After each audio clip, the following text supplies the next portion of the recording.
देखिए, हम लोग पढ़ रहे हैं लोकतंत्र में जनसंघर्ष एवं प्रतिस्पर्धा की भूमिका, यही पढ़ रहे थे।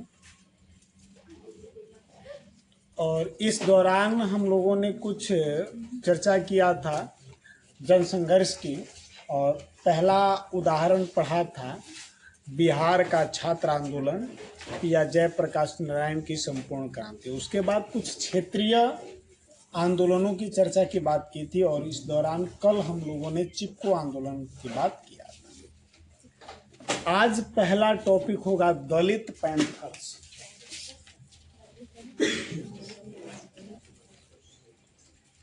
दलित पैंथर्स।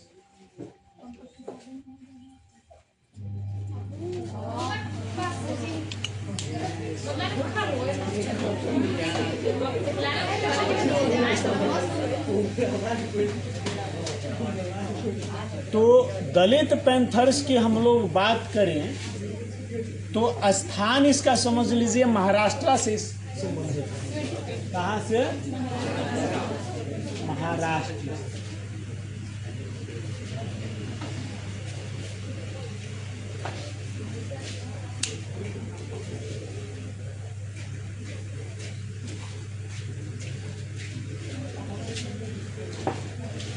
चलिए बैठिए बैठिए, सब लोग बैठिए। ए बाबू,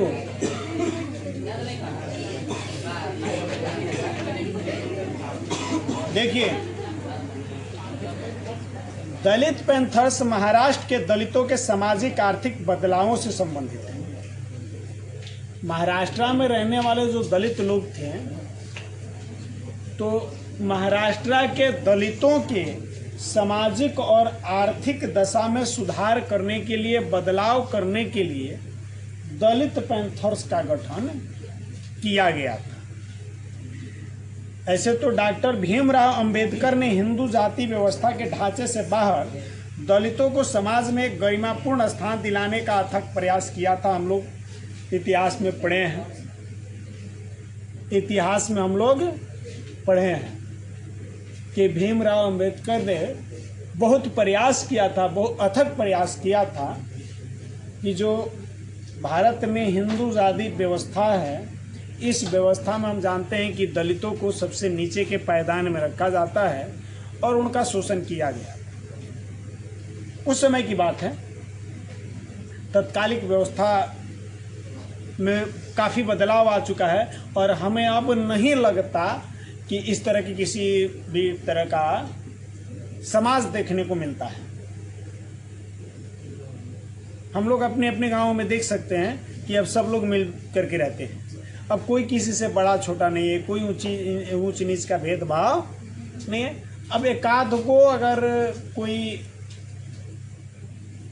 कहे कि कहीं कहीं कुछ घटनाएं एकाध को देखी जा सकती है, तो उसको मैं नहीं कह सकता कि है कि नहीं है, लेकिन मैंने जहाँ तक देखा है वहाँ तक मैंने महसूस किया है कि अब ये व्यवस्थाएं कहीं दिखती नहीं है, और ख़ास करके हम लोग अपने क्षेत्र। हाँ, किताबों में हम लोग पढ़े हैं, बचपन से लेकर अभी तक हमने कभी ऐसा देखा नहीं इस तरह का बात। लेकिन जो भी है, तो काफ़ी अथक प्रयास बाबा भीमराव अंबेडकर ने किया था और महात्मा गांधी ने भी इस क्षेत्र में बहुत काम किया था। इस समुदाय ने भारतीय समाज में लंबे अरसे तक क्रूरतापूर्ण जातिगत अन्याय को सहन किया है। पहले जो जातिगत व्यवस्थाएं थी काफ़ी क्रूरतापूर्ण थी। मैं प्रेमचंद का एक उपन्यास पढ़ रहा था, शायद गोदान ही, उसी में मुझे ये बात मिली थी। तो अगर हम लोग देखें, इतिहास में भी बहुत चीज़ें हैं, काफ़ी क्रूरतापूर्ण था। पहले जिस समय की चर्चाएं की जा रही, उस समय जाति व्यवस्था काफ़ी क्रूर था। तो इसको समाप्त करने का, इसको कम करने का बहुत प्रयास भीमराव अंबेडकर और महात्मा गांधी के साथ साथ बहुत सारे समाज सुधारकों ने किया। अभी सवाल आप लोगों का था कि सर पैंथर्स के मतलब क्या है। पैंथर्स नहीं जानता आपके लोग,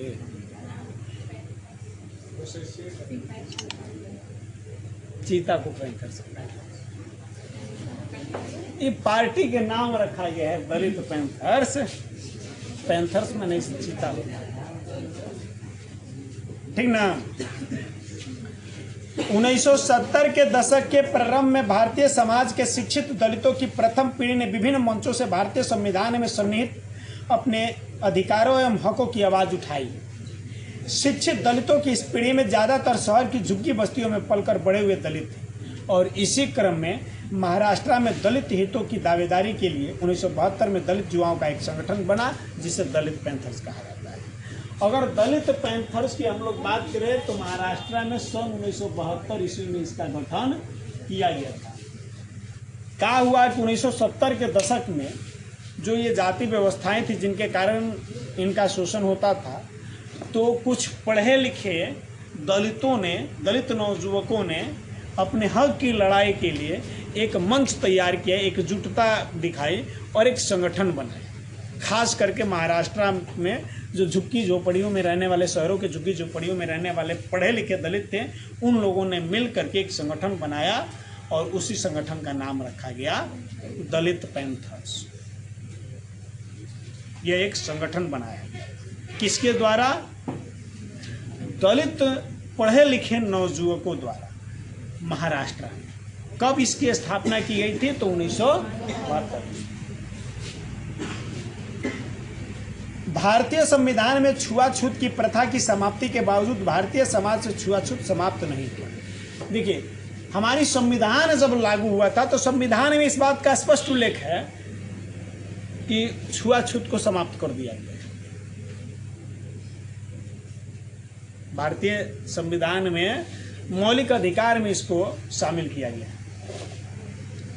अस्पृश्यता का अंत, छुआछूत का अंत।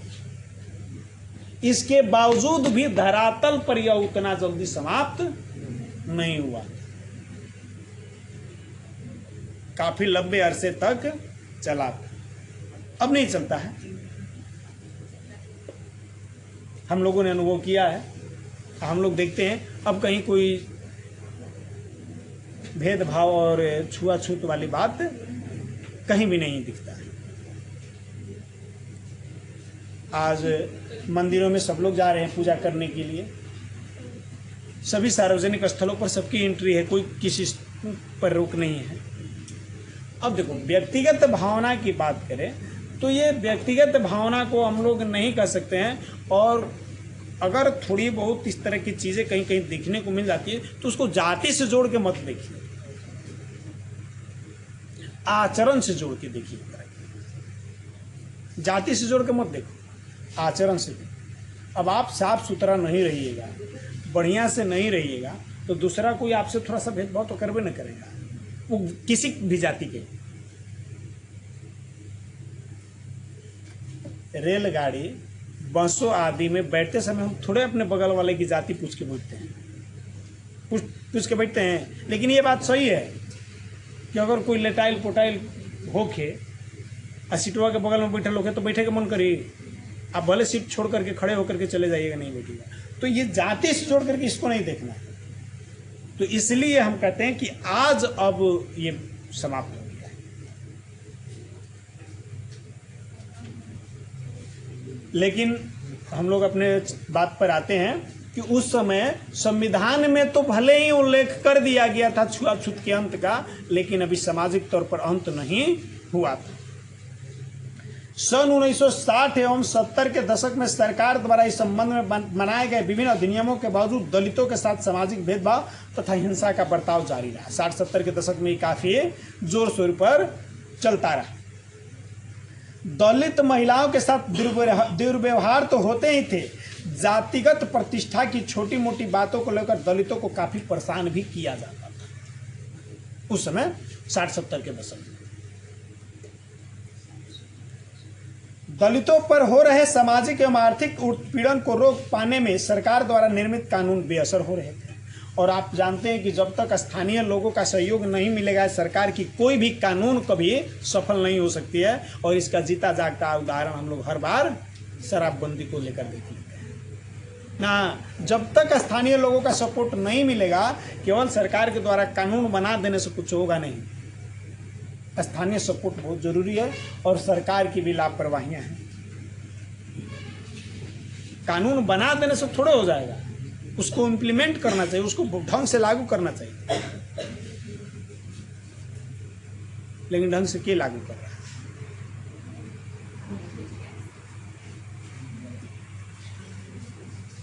दूसरी तरफ रिपब्लिकन पार्टी ऑफ इंडिया जैसे राजनीतिक दलों को दलित समर्थन कर रहे थे, लेकिन ऐसे दल चुनावी राजनीति में सफल नहीं हो रहे थे। अब क्या हुआ, क्योंकि इनमें सुधार नहीं हो रहा था, सारे कानून बेअसर होते जा रहे थे, तो इन दलितों के हक के लिए लड़ रहा था। उस समय एक पार्टी हुआ करता था, रिपब्लिकन पार्टी ऑफ इंडिया, एक राजनीतिक पार्टी थी रिपब्लिकन पार्टी ऑफ इंडिया। यह दलितों के हक की बात करता था, दलितों को समाज में समानता के हक दिलाने की बात करता था, इसलिए दलित लोग इसको सपोर्ट कर रहे थे। लेकिन यह चुनावी राजनीति में सफल नहीं हो पा रहा था, चुनाव में इसको सफलता नहीं मिल पा रही थी, इसलिए इसका कोई ज्यादा असर देख नहीं रहा।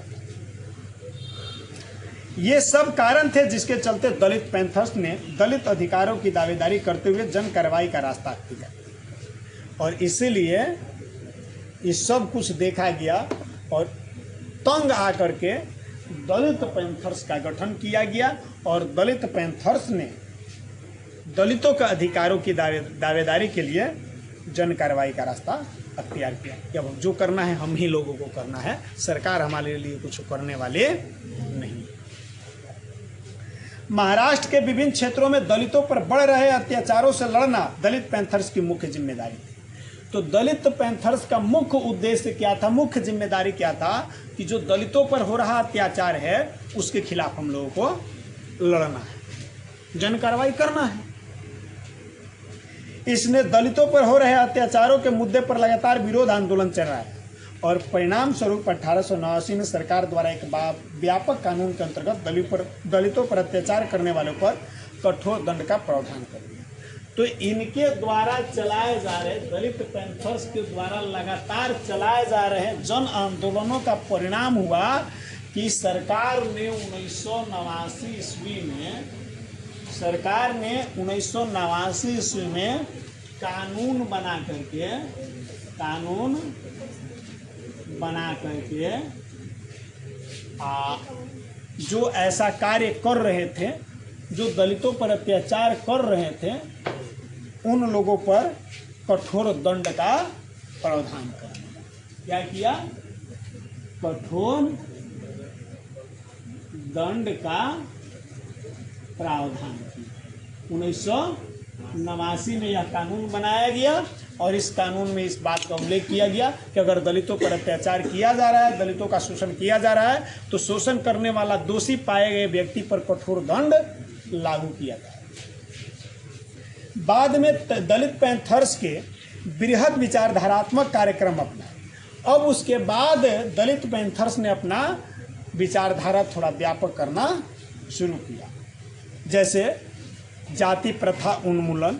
अब इसका जो पहले उद्देश्य क्या था, पहले एक लक्ष्य एक उद्देश्य को चला था कि जो दलितों पर अत्याचार हो रहा है हमें उस अत्याचार को रोकना है, हमें उस अत्याचार को समाप्त कर देना है और दलितों पर कोई अत्याचार ना कर सके, यह कार्रवाई करना है। पहला उद्देश्य यह था, लेकिन सफलताएं मिलने से उत्साह बढ़ने लगता है और जब दलित पैंथर्स को सफलता मिली तो उत्साह बढ़ा और इसने अपना बृहद विचारधारा अपनाया। और इस बृहद विचारधारा में अब लक्ष्य बढ़ गए। का लक्ष्य हो गया, पहला जाति प्रथा उन्मूलन। पहला लक्ष्य रखा गया कि जाति प्रथा को समाप्त कर देना है। अब इसका लक्ष्य क्या हो गया, जाति प्रथा उन्मूलन, यानी जाति प्रथा समाप्त करना है। भूमिहीन गरीबों के किसानों की समस्याओं का निराकरण, भूमिहीन किसानों के समस्याओं का निवारण करना तथा शहरों के औद्योगिक मजदूरों और दलितों की प्रतिदिन हो रहे शोषण की समाप्ति। मजदूरों एवं दलितों के शोषण की समाप्ति।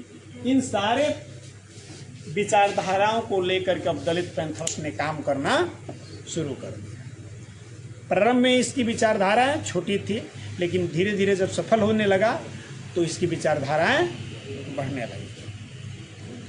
दलित पैंथर्स द्वारा चलाए गए इस आंदोलन से पढ़े लिखे भारतीय दलित युवकों का एक ऐसा मंच प्राप्त हुआ जहां से वह सृजनशीलता का उपयोग प्रतिरोध की आवाज़ बनाकर कर सकते थे। और इस प्रकार यह दलित पैंथर्स ने भारतीय लोकतंत्र में एक अहम भूमिका निभाई, भारतीय लोकतंत्र को मजबूत बनाया। जो कहने का मतलब दलितों का जो असंतोष था अभी धीरे धीरे समाप्त हुआ कि ना, इन लोगों को अधिकार मिल गया। और ये सारे अधिकार कैसे मिला? दलित पैंथर्स के जन आंदोलन के कारण। तो इस जनसंघर्ष ने भी भारतीय लोकतंत्र को मजबूत करने का काम किया। उसके बाद हम आते हैं भारतीय किसान यूनियन। ये दलित पैंथर्स के बाद भारतीय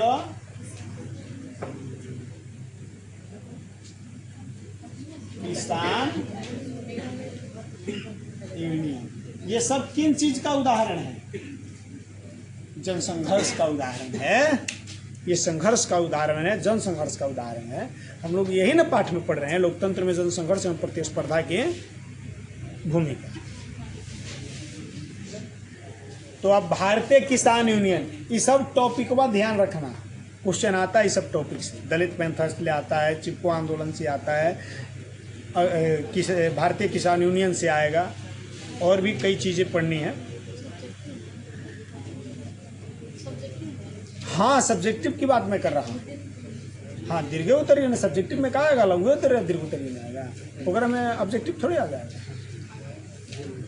बकल बोले क्या है, दीर्घ उत्तरीय कहिया ऑब्जेक्टिव देख लिए रे।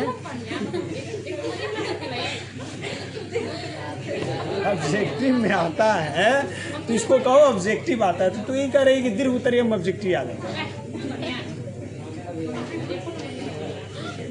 देखिए 1980 के दशक के उत्तरार्ध में भारतीय अर्थव्यवस्था के उदारीकरण के प्रयास हुए। 1980 का जो दशक आया तो हम देख रहे हैं कि 60-70 के दशक में काफ़ी उथल पुथल भारतीय राजनीति में, खास करके 1970 के दशक में भारतीय राजनीति में बहुत बड़ा उलटफेर हुआ था, बहुत ज़्यादा भारतीय लोकतंत्र प्रभावित हुआ था। तो इसीलिए आगामी सरकारों ने कोशिश किया कि इसमें सुधार किया जाए। इसीलिए 1980 के दशक के उत्तरार्ध में भारतीय अर्थव्यवस्था में उदारीकरण को शामिल किया, भारतीय अर्थव्यवस्था को थोड़ा उदार बनाने का प्रयास किया गया, जिसके चलते नगदी फसल को बाजार के संकट का सामना करना पड़ा। और इसी कारण से जो नगदी फसल होती है उसको बाजार के संकट का सामना करना पड़ा। नकदी फसल जानते हो क्या कहलाता है? वैसे फसल जिनका उत्पादन किसान बेच करके, जिसका उत्पादन इस उद्देश्य से करते हैं उसे बेच करके हम पैसे प्राप्त करेंगे, नगदी फसल का, ठीक ना। तो ऐसे फसलों को कुछ बाजार के संकट का सामना करना पड़ा जब भारतीय अर्थव्यवस्था का उदारीकरण 1980 के दशक में किया गया। उल्लेखनीय है कि हरित क्रांति की नीति के अंतर्गत 1960 के अंतिम वर्षों से हरियाणा, पंजाब और पश्चिमी उत्तर प्रदेश के किसानों को काफ़ी आर्थिक लाभ लगा। याद रखेंगे 60 के दशक में हरित क्रांति आई। हरित क्रांति की बात करें हम लोग तो हरित क्रांति कब आया था? हाँ, 60 के दशक में। और सबसे ज़्यादा फायदा हरित क्रांति का सबसे ज़्यादा फायदा कहाँ हुआ था? तो हरियाणा, पंजाब एवं पश्चिमी उत्तर प्रदेश। इन जगहों को जान करके आप लोग अंदाजा लगा सकते हैं कि कौना फसल में ज्यादा फायदा भइल हुई। ये धान वाला एरिया है, पंजाब हरियाणा गेहूं वाला एरिया है। बिहार होता, बंगाल, ये सब क्षेत्र आ जाए ना, कर्नाटका वगैरह, तब धान के बारे में सोचें, ठीक ना। तो हरित देखो कहने से तो कौन बोल रहे हैं, कब हुआ? हमने क्या कहा, पहला क्लास के बच्चा लेखा बात करेगा, 10वां क्लास में आया, बुधिया बढ़ा के 10वां क्लास के लेवल में लाया।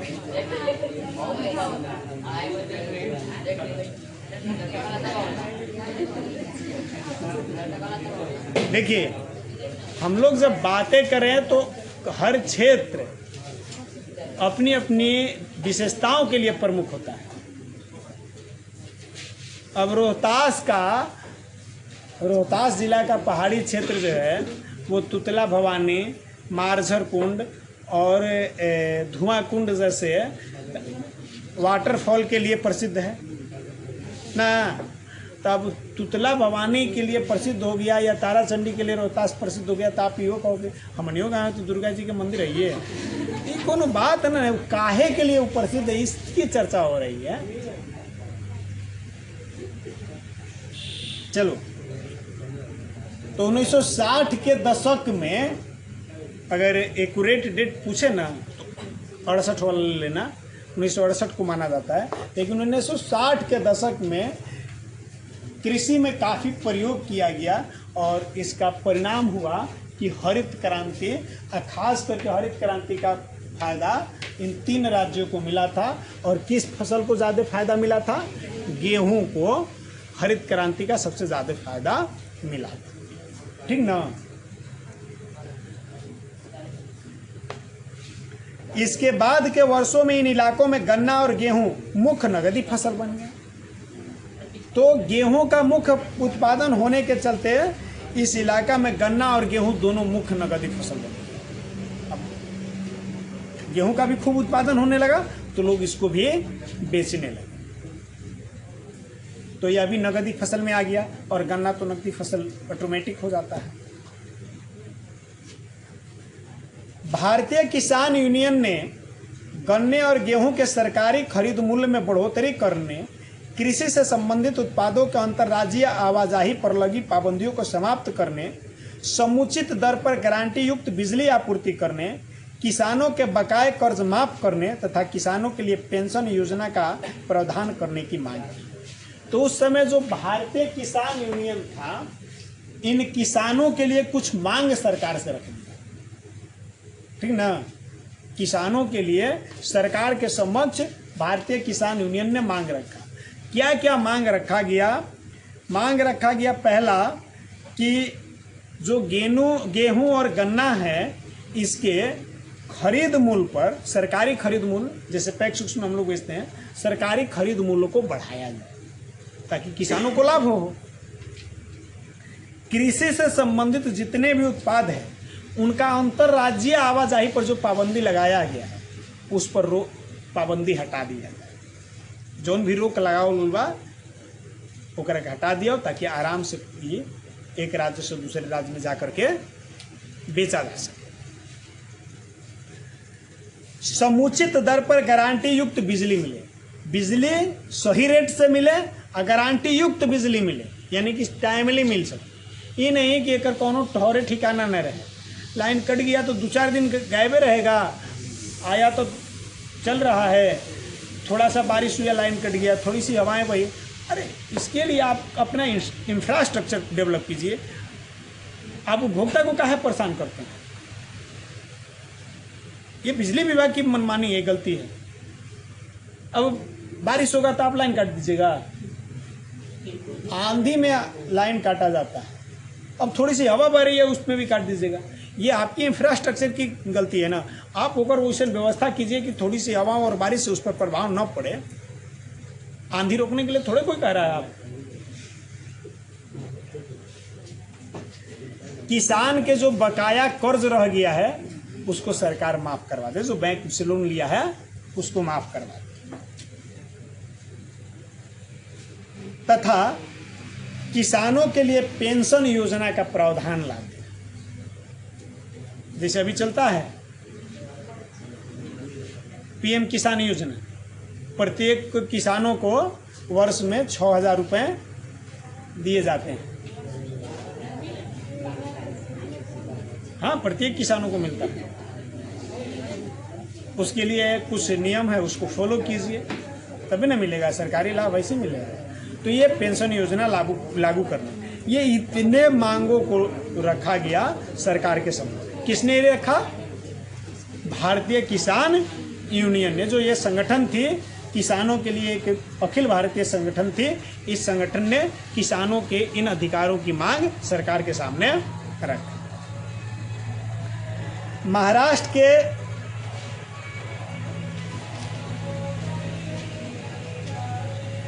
कह रहा है कि ये मांगे अन्य किसान संगठनों ने भी उठाए थे। महाराष्ट्र के शेतकारी संगठन ने किसानों द्वारा संचालित आंदोलन के शहरी औद्योगिक क्षेत्र के विरुद्ध ग्रामीण कृषि क्षेत्र का संघर्ष घोषित कर दिया। अब महाराष्ट्र का एक शेतकारी संगठन, ठीक ना, महाराष्ट्र का शेतकारी संगठन, ठीक ना, ये शेतकारी संगठन ने किसान आंदोलन को, ये जो किसान आंदोलन चलाया गया था, किसान आंदोलन को, ये जो भारतीय किसान यूनियन द्वारा जो ये आंदोलन चलाया गया था जिसमें ये सारी मांग रखी गई थी, तो इस आंदोलन को ये जो संगठनमा था इसने क्या कहा? इसने कहा कि शहरी औद्योगिक क्षेत्र के, शहरी औद्योगिक क्षेत्र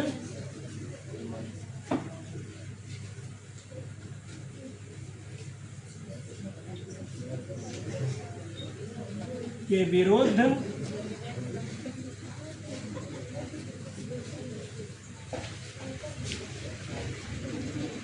संग्राम। उसने क्या कहा कि यह किसानों और ग्रामीण क्षेत्र के लोगों द्वारा औद्योगिक क्षेत्र के लोगों के विरुद्ध एक संग्राम है, एक लड़ाई है, एक युद्ध है।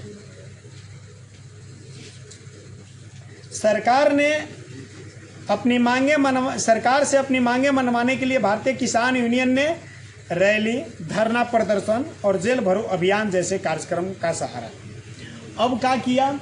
ये जो भारतीय किसान यूनियन ये जो आंदोलन चला रहे थे, अपनी जो मांगे रखी थी, इस मांग को मनवाने के लिए सरकार से हम जो मांग रखते हैं, सरकार से हम अपनी मांग को मनवाने के लिए क्या कर सकते हैं? जो अधिकार, संवैधानिक अधिकार है, वही किया जा सकता है।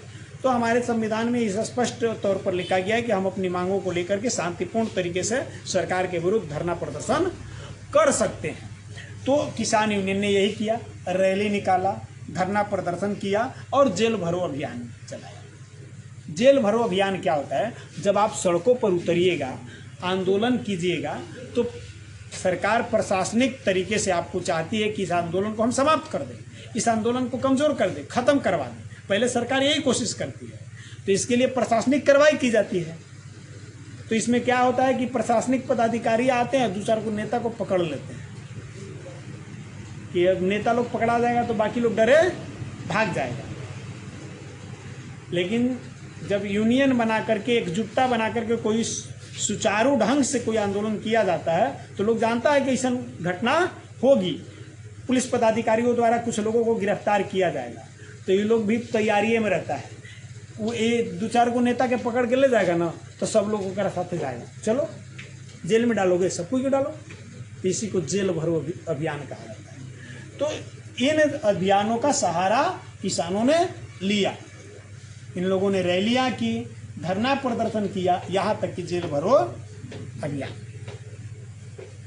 इन कार्यक्रमों में पश्चिमी उत्तर प्रदेश और उसके आसपास के क्षेत्र के हजारों हजार किसानों ने भाग लेकर भारतीय राजनीति में एक दबाव समूह की भूमिका निभाई। दबाव समूह क्या होता है? अरे लोगों का ऐसा संगठन जो सरकार पर दबाव डाले, बाध्यता कर दे सरकार को उसकी निर्णय मानने के लिए, उसको दबाव समूह कहा जाता है। तो इस आंदोलन में सबसे ज़्यादा कहाँ के लोग भाग लिए? पश्चिमी उत्तर प्रदेश के हजारों हजार किसान लोग इसमें भाग लिए और सरकार पर दबाव डाला और दबाव समूह का काम किया। 1980 जनवरी में उत्तर प्रदेश के मेरठ शहर में बिजली की दर में की गई बढ़ोतरी का विरोध करने वाले लगभग 20,000 किसानों ने अपनी गतिविधियों से आर्थिक मसलों पर सरकार को घेरने का प्रयास किया। इसी दौरान कह रहा है कि जनवरी 1980 में, जनवरी 1980 में उत्तर प्रदेश के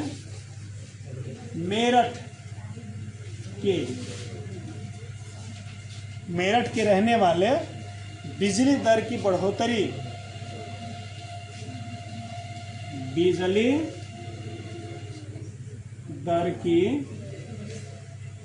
बढ़ोतरी के विरुद्ध कितने किसान? 20,000 किसान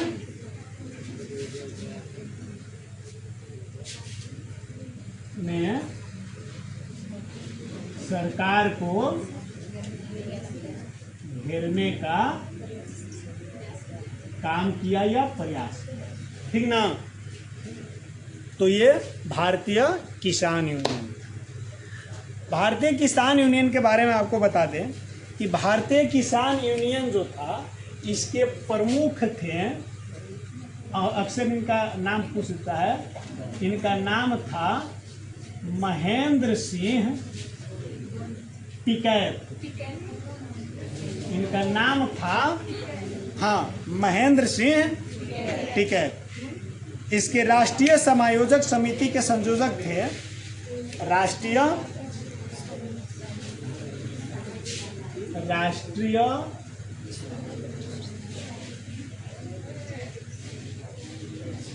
समायोजन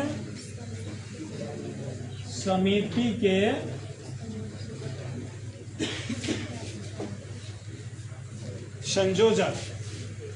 संयोजक थे एम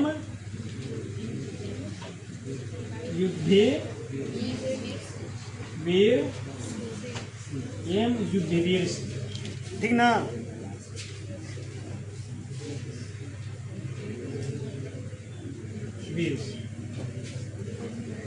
जिन्होंने यह चेतावनी दी थी कि यदि भारत ने कृषि को विश्व व्यापार संगठन के दायरे से बाहर रखने के लिए आवश्यक कदम नहीं उठाया तो देश को इसके आर्थिक सामाजिक परिणाम भुगतने पड़ेंगे। इसको विश्व व्यापार संघ में, जो विश्व व्यापार संगठन होता है ना, उसी के दायरे में कृषि को भी लाया जा रहा था। एक तरह से क्या होता कि पूंजीपतियों को ज़्यादा फायदा होने लगता और किसान लोगों की दुर्दशा हो जाती। इसीलिए महेंद्र सिंह टिकैत और एम युद्धवीर सिंह ने यह घोषणा किया कि अगर सरकार ने ऐसा करने का प्रयास किया और इसे अगर विश्व व्यापार संगठन के दायरे से बाहर नहीं रखा तो सामाजिक और आर्थिक दोनों परिणाम भुगतना पड़ सकता है और किसान लोग कुछ कर सकता है। किसान संगठन, एक बात भी याद रखना, सरकार को जब भी झुकाने का काम किया है तो किसान ने अक्सर किया है। अभी हाल ही में तुम लोग सुन ले होगा कि बहुत बड़ा किसान आंदोलन चला था जब कुछ नया कृषि कानून लागू कर रहे थे श्री नरेंद्र कुमार मोदी जी। तो 2-3 वर्षों तक ये आंदोलन चला था, अंततः सरकार को झुकना पड़ा। पहले तो सरकार, ये गरीब वर्तमान सरकार इतना निठल्ला निकम्मा हो गया है कि वो सही बात बता रहे हैं। कहने पर बुरा लगता है, हमको भी कहना अच्छा नहीं लगता, लेकिन कहना पड़ता है कि कुछ होता है ना तो दोस्त दूसरा के ऊपर ढार देता है। अभी सेंट्रल गवर्नमेंट के खिलाफ, भारत सरकार के खिलाफ कोई आंदोलन हुआ, ये भारत के लोग थोड़े हैं। अरे बताओ, भारत में आंदोलन करने चीन और पाकिस्तान के लोग आ रहा है तो कौन आदमी कह देता है। किसान आंदोलन को वो लोग कहा था कि चाइना के लोग, अरे भारतीय किसान तरसते हैं, इसने आंदोलन किया है। ये लोग दूसरा के नुकसान पहुंचाना नहीं जानते हैं। लेकिन अब देखो, एक बात आती है कि मरता क्या नहीं करता है। ये लोग तो सरकार को दिखाया कि हम लोगों को नुकसान है, और नुकसान को दिखाया कैसे होता है, खेतों में ट्रैक्टर चलवा देता था, सब फसल बर्बाद। जाओ, क्या करेगा? वैसे ही अभी वो बिहार सरकार है, कौन आंदोलन होता है ना तो कहता है विपक्ष के द्वारा प्रेरित आंदोलन। अरे सब विपक्ष कर रहा है, सोचना चाहिए। अभी देखो हालात इस समय, वर्तमान समय में हालात ऐसा है कि कहीं कोई सेफ नहीं है। अभी वर्तमान समय की हालत ऐसा आ गया है कि कोई कहीं सेफ नहीं है। दिन दहाड़े लोग कहीं गोली मार दे रहा है, किसी को कहीं मर्डर कर दे रहा है। आज पूरा हर क्षेत्र उसी तरह का हो गया है, चाहे आरा हो, पटना हो, बक्सर हो, लगातार घटनाएं घट रही हैं। कोई ऐसा दिन नहीं है जहां 2-4 को मर्डर नहीं हो रहा है। इसकी जिम्मेदारी बिहार सरकार नहीं ले रही है। अरे यार ये सब तो होते रहता है, ये कोनो क्राइम है। एक कह रहा है कि कोनो क्राइम है। अब क्राइम की श्रेणी में किसको लाते हैं बिहार सरकार, हमें तो खुद पता नहीं। इन लोगों के लिए डिफिनेशन है कुछ अलग बदल जाता है। इन लोगों को शर्म नहीं आता है कि इससे पहले की सरकार को जंगल राज कहते थे। ठीक है, वो सरकारें थी, तबे तो आदमी देखो कभी भी सत्ता परिवर्तन क्यों होता है? जब जनता वर्तमान सरकार से संतुष्ट नहीं होती है तबे तो होकर बदलाव करती है। तो सही बात था, उस समय की सरकारें गलत थी, ये सब कोई स्वीकार करता है, लेकिन आपको सही करने के लिए चुना गया था, तो आप तो ओकरों से खराब निकल गए। वो तो कम से कम गलती कर रहा है, एक्सेप्ट कर रहा है ना, भाई क्राइम हो रहा है, क्राइम खुद करवा रहा है वो। आप क्या कर रहे हैं? आप तो अगर जिम्मेदारियों नहीं ले रहे हैं, आप करेंगे जनता की गलती। क्राइम में नहीं मान रहे हैं, मर्डर हो रहा है सिलसिलेवार तरीके से, एक का मर्डर नहीं मान रहे हैं। ठीक है, कह रहे बाद में आप कार्रवाई कर दीजिएगा, कोनो बात नहीं है, आप सबको पकड़ियो लीजिएगा, कोनो दिक्कत नहीं है। आपने मीडिया के सामने कहा क्या? सोचे कुछ कहने से पहले क्या कह देते हैं? क्या ना कैसन मंत्री बन गया है, कुछ बुझेबे नहीं करता है। चलिए, तो भारतीय किसान यूनियन के बारे में समझ गए, समझ में आ गई ना? छोटा छोटा टॉपिक है। अब आते हैं ताड़ी विरोधी आंदोलन।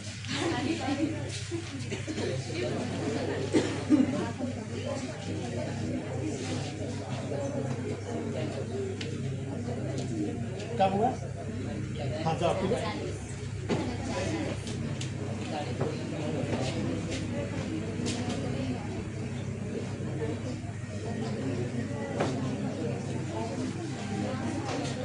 सबसे जरूरी आंदोलन यही है,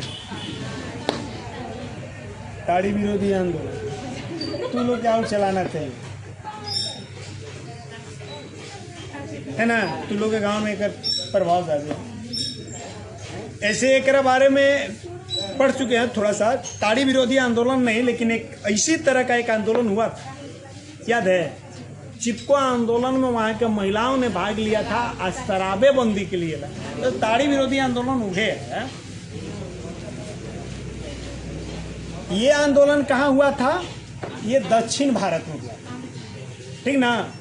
दक्षिण भारत के आंध्र प्रदेश में ताड़ी विरोधी आंदोलन, वहाँ की महिलाओं का स्वतः स्फूर्त आंदोलन। देखिए, ताड़ी विरोधी आंदोलन कहाँ था? आंध्र प्रदेश, आंध्र प्रदेश। और ये किसके द्वारा चलाया गया था?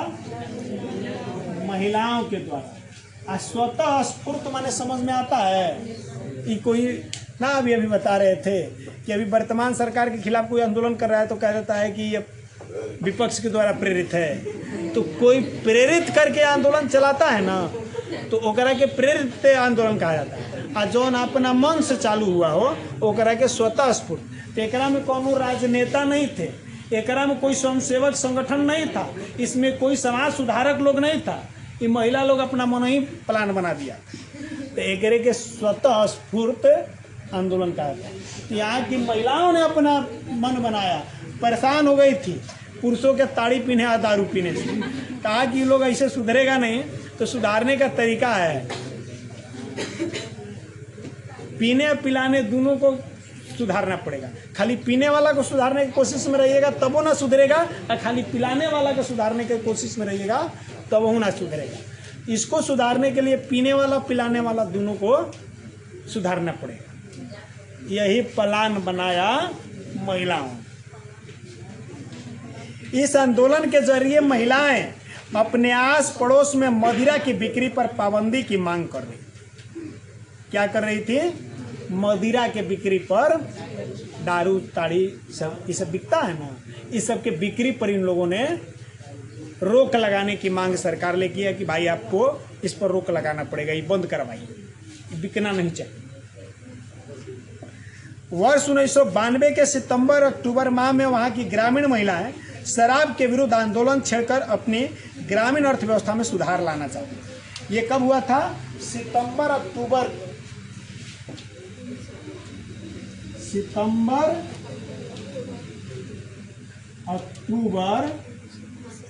1992 ईस्वी की घटना है, ज्यादा पुराना घटना नहीं है।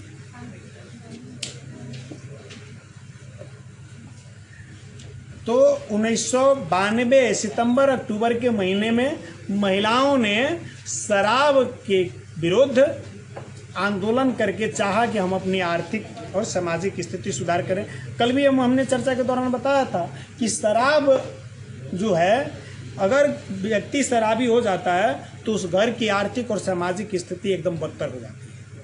तो महिलाओं ने इसमें सुधार करने के लिए, शराब बंद करवाने के लिए यह आंदोलन चलाया। उल्लेखनीय है कि आंध्र प्रदेश में नेल्लोर जिला, याद रखेंगे ऑब्जेक्टिव क्वेश्चन के लिए काफी इंपॉर्टेंट है। जिला का नाम कहाँ है? हाँ, जिला है नेल्लोर। नेल्लोर जिला से गांव के नाम क्या है? दुबरगंटा। गांव के नाम है दुबरगंटा। एक ग्रामीण क्षेत्र है, काफी सुदूर क्षेत्र में बसा हुआ। दुबरगंटा गांव में 1990 के प्रारंभ में महिलाओं के बीच प्रौढ़ साक्षरता कार्यक्रम चलाया गया। हुआ क्या, कहाँ से ये कहानी शुरू होती है? 1990 ईस्वी में, 1990 में साक्षरता कार्यक्रम चलाया गया। 1990 में साक्षरता कार्यक्रम चलाया गया। अब साक्षरता कार्यक्रम चलाया गया, यानी पढ़ाने लिखाने का काम किया, तो कुछ महिलाएं पढ़ लिख गई, समझदार हो गई। और समझदार हो गया तो समझदार आदमी समझदारी वाला ना काम करेगा।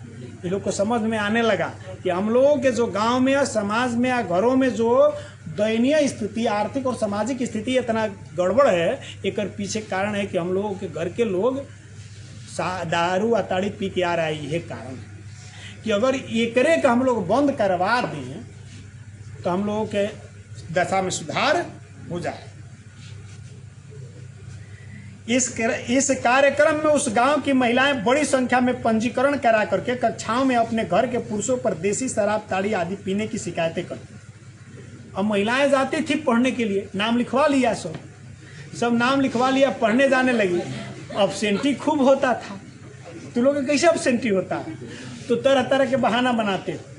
वो लोग भी भाई अब्सेंटी होता था तो पूछा जाता था काहे नहीं आया, तो लोग अपना कारण बताते थे कि आज हमारा घरे के लोग दारू पी करके आयल था, हंगामा कैले था, इसलिए नहीं आ पाए। दारू पी के आके मारपीट कर रहे थे, इसीलिए नहीं आ पाए। मैंने कुछ न कुछ कारण, मैंने सारा का सारा शिकायत इसी चीज पर होने लगा, शराब पीने। क्योंकि ग्रामीण पुरुषों को शराब की लत लग चुकी थी, जिसके चलते वे शारीरिक और मानसिक रूप से कमजोर होकर घर गृहस्थी के कामों में सहयोग नहीं कर पाते। अब दारू ताड़ी पिए वाला आदमी से सोचो कि घरे के काम कर दो, वो से वही है। थोड़ा बहुत शराब पी लेगा तो लगेगा कि दैया में जान हइयो है, ना तो शराब अगर ना पियले तो 100 ग्राम नहीं उठे। भले पीने के बाद तो अपने आप को बाहुबली समझने लगता है, वो अलग बात है। यानी मानसिक रूप से और शारीरिक रूप से दोनों तरह से आदमी कमजोर हो जाता है, अक्षम हो जाता है। घर के किसी काम में सहयोग नहीं कर पाते थे। अब घर के किसी कार्य में आप सहयोग नहीं कर पाते हैं, बाहर कमा नहीं पा रहे हैं एक को पैसा, तो घर की आर्थिक स्थिति बिगड़बे न करेगा। और जौन है दोनों बेच के साथ दारू ताड़ी पी रहे हैं तो स्थिति एकदम बदतर होती चली जाती है। इससे सबसे अधिक परेशानी महिलाओं को इसलिए हो रही थी कि इससे परिवार की अर्थव्यवस्था एकदम चरमरा रही है। और घरवा के सारा विधि व्यवस्था तो करना महिलाओं की जिम्मेदारी होती है। कौनो बचवा भूखे छटपटाइल है, अगर रो रहा है तो माता जी के पास जाके रोवेगा, खाना मांगेगा। कभी पिताजी के पास जाके कोई खाए मंगले हो गया। घर का तो व्यवस्था माता के हाथ में होता है। तो सबसे ज्यादा परेशान महिलाएं होती थी। परिणाम स्वरूप उस जिले के अन्य गांवों की महिलाएं ताड़ी बिक्री के विरुद्ध आगे बढ़कर शराब की दुकानों को बंद करने के लिए सरकार पर दबाव डालना शुरू कर दिया। पूरा जिला के कई गांव के लोग महिलाओं ने मिलकर के और एक जो है ना आंदोलन शुरू कर दिया। इस जिले की महिलाओं में आई ऐसी जागरूकता की खबर पूरे प्रदेश में तेजी से फैल गया। अभी सब चीज तो फैलने वाला है ना, पूरा जिला भर में ये खबर फैल गया कि इस क्षेत्र के महिलाओं ने, पूरे राज्य भर में ये खबर फैल गया कि इस क्षेत्र की महिलाओं ने शराब के विरुद्ध आंदोलन किया, आवाज उठैले, सरकार से मांग कर रही है कि हमारे क्षेत्र में शराब न बिकना चाहिए।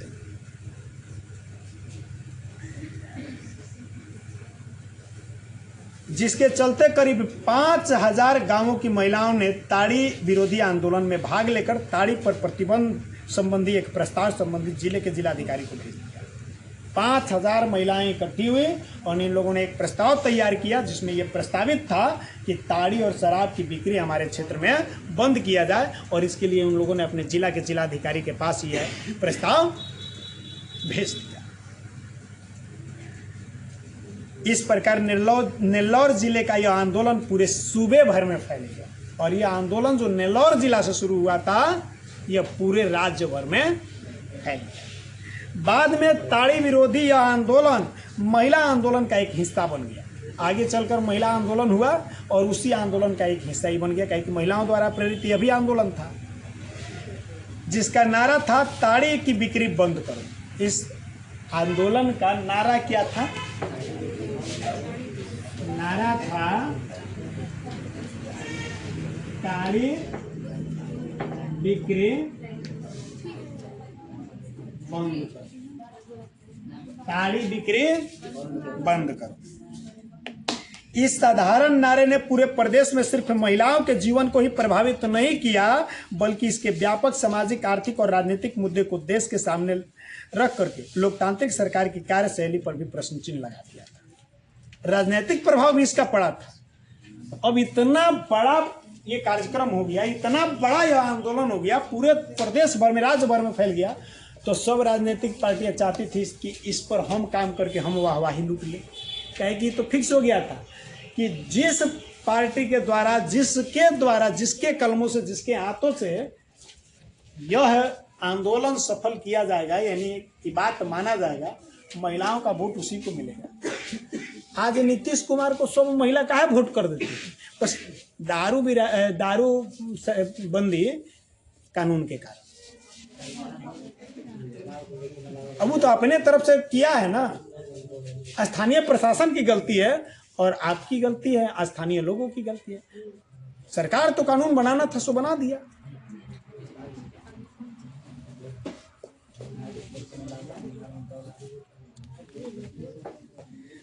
बाद में महिलाओं द्वारा संचालित यह ताड़ी विरोधी आंदोलन कानूनी सुधारों से हटकर के सामाजिक टकराव के मुद्दों पर भी खुले तौर पर विरोध करने लगा।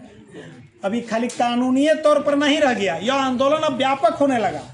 अब कानूनी तौर से हट करके सामाजिक प्रतिरोध पर भी आ गया कि हम लोग सामाजिक रूप से बहिष्कार करेंगे।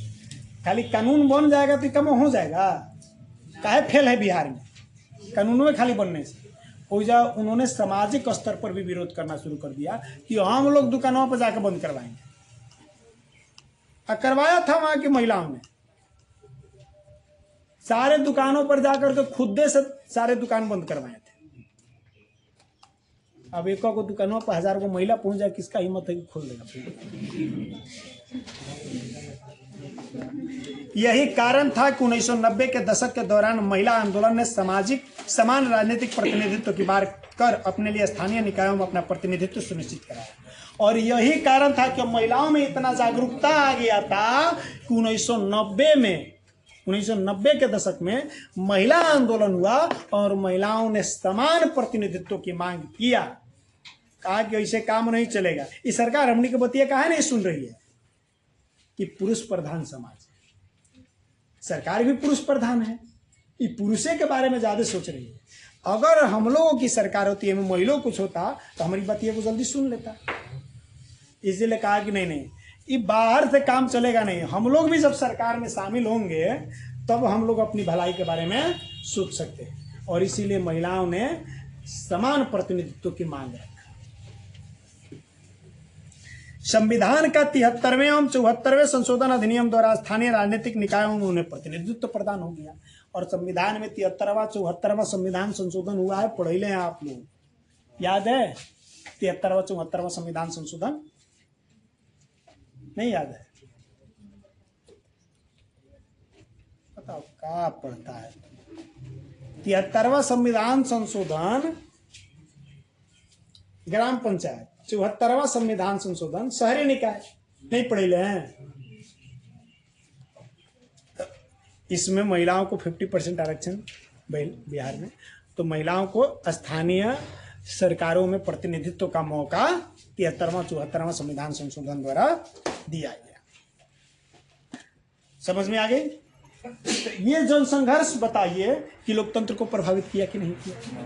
ये जनसंघर्ष भी काफी हद तक लोकतंत्र को प्रभावित किया। जो एक बहुत बड़ा हिस्सा महिला समाज जो असंतुष्ट था सरकार से, उसने इस पर प्रभाव डाला, तो लोकतंत्र को सबसे ज्यादा प्रभावित किया। तो इस तरह जितने भी छोटे मोटे आंदोलन हुए या बड़े आंदोलन हुए, स्थानीय आंदोलन, क्षेत्रीय आंदोलन या राष्ट्रीय आंदोलन, ये सारे जनसंघर्षों ने लोकतंत्र को प्रभावित करने का काम किया है। अब आता है नर्मदा बचाओ आंदोलन। आज का अंतिम टॉपिक ले लेते हैं, नर्मदा बचाओ आंदोलन। भूगोल में पढ़ ले हैं, नाम बताओ। हाँ, मेधा पाटेकर। नाम से कुछ बुझा रहा है? कहाँ के क्या बुझा रहा है? अरे कर लाग गया तो सब मुंबई पकड़ लो, दिख रहा लास्ट में कर लाग गया, सब मुंबई। मंगेशकर, पाड़ेसकर, तेंदुलकर, गवास्कर, अगरकर, अचरेकर, जितना कर लग गया, जितना टाइटल के लास्ट में कर है, सब मुंबई। भले अब मुंबई से आकर के कहीं दूसरा जगह बस जाए वो अलग बात है।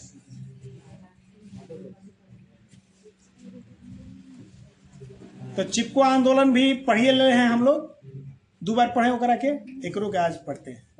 जहां चिपको आंदोलन द्वारा पर्यावरणीय मुद्दों के संरक्षण पर बल दिया गया था, वहां नर्मदा बचाओ आंदोलन ने कृषि क्षेत्र की सरकार द्वारा अनदेखी पर गहरा रोष प्रकट किया था। नर्मदा बचाओ आंदोलन खास करके कृषि को लेकर के था।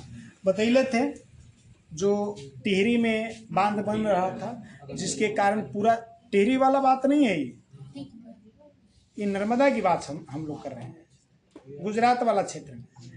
तो नर्मदा नदी पर बांध बनाए जाने की जो सरदार सरोवर बांध था न, बतैले थे सरदार सरोवर बांध। तो सरदार सरोवर बांध के लिए अब एकरा बनने से क्या था, पूरा स्थानीय क्षेत्र में जितना खेत था सब डूब जाता। अब नदी पर आप बांध बना रहे हैं तो पनिया उतने दूर में हटेगा, तो सब आसपास का एरिया डूब जाता, तो सारे किसानों का खेत खत्म हो जाता। तो कृषि को अनदेखा करने के लिए यह आंदोलन चलाया गया। उल्लेखनीय है कि 1980 के बाद 8वें दशक के प्रारंभ में मध्य भारत के नर्मदा घाटी के विकास परियोजना के तहत गुजरात, महाराष्ट्र और मध्य प्रदेश से गुजरने वाली नर्मदा और उसकी सहायक नदियों पर 30 बड़े बांध 135 मंझोले बांध एवं 300 छोटे बांध बनाने का सरकार द्वारा प्रस्ताव रखा गया। याद रखिएगा, सबसे पहले अगर हम नर्मदा आंदोलन की बात करते हैं तो कौन सी नदी है? नदी कौन है ये? नर्मदा नदी। नर्मदा एवं सहायक नदी। अगर राज्य की क्षेत्र की बात करें तो 3 गो, गुजरात, महाराष्ट्र और मध्य प्रदेश। इन क्षेत्रों में बांध बनाने की बात, ठीक ना? और ये बांध जो बन रहे थे तो 3 प्रकार के बांध, एक बड़े,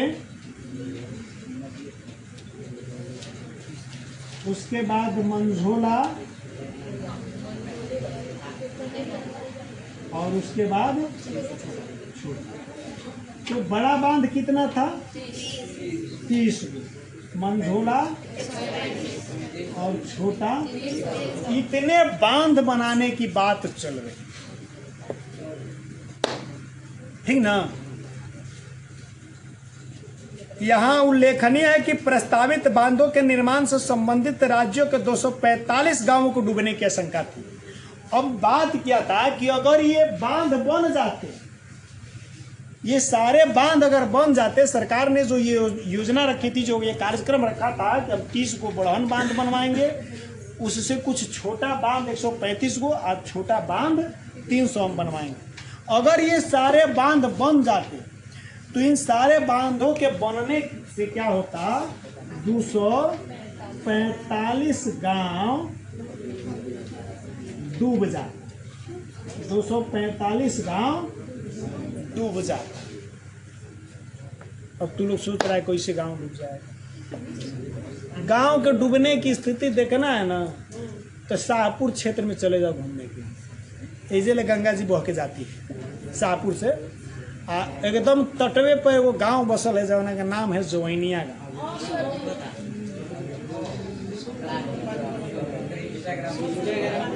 आधा गाँव गंगा जी में चला गया, आधा गांव।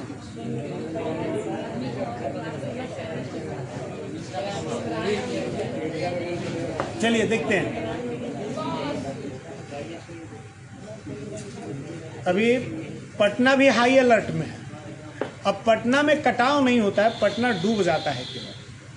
वहाँ कटाव हो रहा है, नदियाँ में धंस जा रहा है जमीनों में, ये कटाव कहलाता है। ये डूबने की बात आती है तभी भागलपुर डूब चुका है। भागलपुर के सड़कों पर नदी तैर रही है गंगा जी। पटना में भी हाई अलर्ट आ गया है।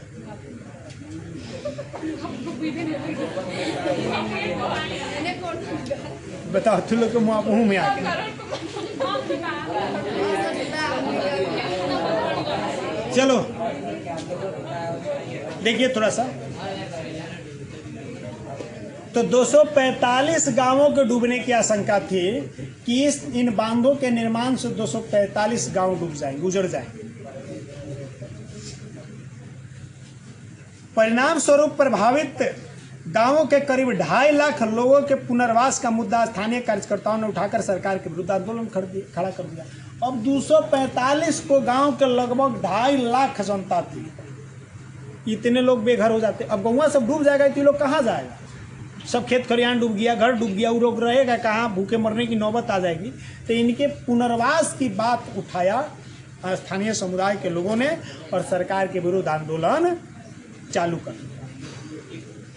1988-89 के दौरान विभिन्न स्वयंसेवी संगठनों ने स्वयं को नर्मदा आंदोलन के रूप में गठित कर एक बड़े जनसंघर्ष का उदाहरण प्रस्तुत कर दिया। अब इसमें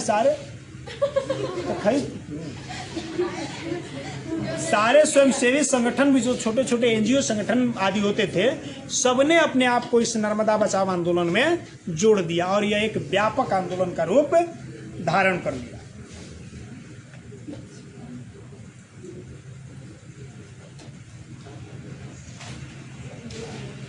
आंदोलन के प्रारंभ में आंदोलनकारियों द्वारा यह मांग की गई थी कि प्रस्तावित परियोजना से प्रत्यक्ष एवं अप्रत्यक्ष रूप से प्रभावित सभी नागरिकों का समुचित पुनर्वास होना चाहिए।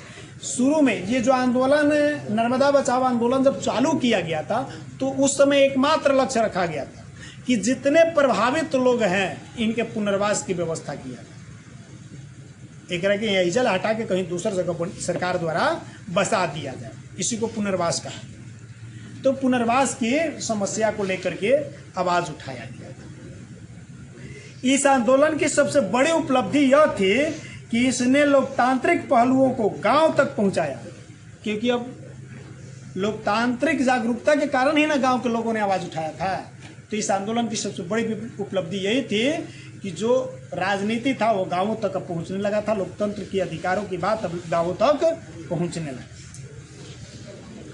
नर्मदा बचाओ आंदोलन ने इस बात पर बल दिया कि ऐसी परियोजनाओं की निर्माण प्रक्रिया में स्थानीय समुदाय की भागीदारी से जल, जंगल, जमीन जैसी प्राकृतिक संसाधनों पर उनका नियंत्रण स्थापित हो सके। जो चिपको आंदोलन में मांग रखा गया, जल, जमीन और जंगल, इन तीन चीजों पर स्थानीय लोगों की जो है ना अधिकार होना चाहिए। इस आंदोलन ने यह भी सवाल उठाया कि लोकतंत्र में कुछ सीमित लोगों के लाभ के लिए अन्य लोगों को नुकसान नहीं होना चाहिए। अब यह गैर लोकतांत्रिक सरकारें होती तो अनदेखा कर देती।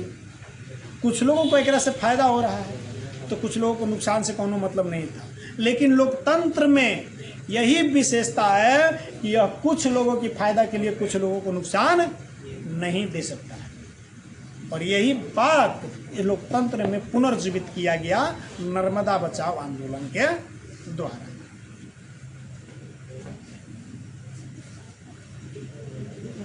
बाद में इस आंदोलन ने बड़े बांधों के निर्माण का खुला विरोध करना प्रारंभ कर दिया। और बाद में यह आंदोलन का हुआ, जो बड़े बांध बन रहे थे उसका खुला विरोध होने लगा कि भाई बांध हम लोग नहीं बनने देंगे। अब जहाँ ये उठा था केवल पुनर्वास को लेकर के, अब बांध विरोधी आंदोलन चलने लगा कि हम बनने नहीं देंगे। 2003 में स्वीकृत राष्ट्रीय पुनर्वास नीति को यदि हम नर्मदा बचाओ जैसे सामाजिक आंदोलन की उपलब्धि कहें तो इसमें कोई अतिशयोक्ति नहीं हुई। परिणाम यह भी हुआ, 2003 में एक कानून बनाया गया पुनर्वास योजना।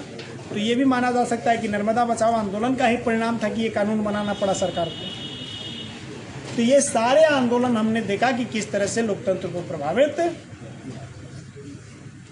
अब हम लोग कुछ आधुनिक घटनाओं का चर्चा करेंगे, वो अगले क्लास में किया जाएगा। कल का छुट्टी मैंने आप लोगों को बता दिया है कि कल छुट्टी रहेगा, आप परसों फ़ोन कर लेना। अगर मान लो परसों कल छुट्टी कह दी है ना, कल छुट्टी कहे हैं तो परसों भी छुट्टी फिक्स है। हाँ नहीं, कोचिंग छुट्टी नहीं होगा, अल्टरनेट करके परसों लगेगा। कल ट्यूशन छुट्टी रहेगा, परसों ट्यूशन छुट्टी रहेगा। अगले रोज फ़ोन कर लेना, इसे तो सुबह आ जाएंगे, कोचिंग में आ जाएंगे तो जान जाएगा तुम लोग।